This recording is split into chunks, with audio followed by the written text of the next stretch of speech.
नमस्ते, प्रणाम। मेरे नए वीडियो में स्वागत है आप सभी का। और मैं पुनीता प्रेमी। मैं एक झूमर गीत सुनाने जा रही हूँ। आप लोग फुल वॉच कीजिएगा, लाइक सब्सक्राइब जरूर कीजिएगा और प्यारा सा कमेंट जरूर कीजिएगा आप लोग। पियवा जाला काला कातावा ता खूब रोईना, पियवा जाला काला कातावा ता खूब रोईना, चौकी पादेला ना पटाक रोईना, पियवा जाला काला का वाता खूब रोईना, पियवा जाला काला काता वाता खूब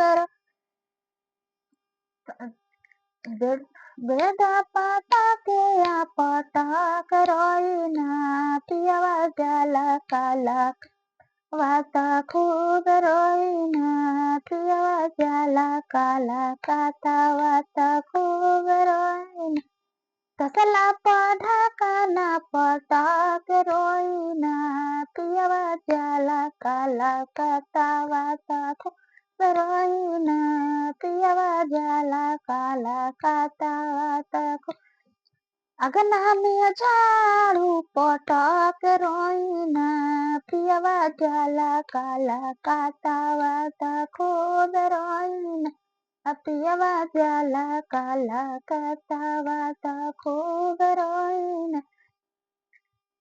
प्यारा सा कमेंट आप लोग जरूर कीजिएगा, कैसा लगा आपको।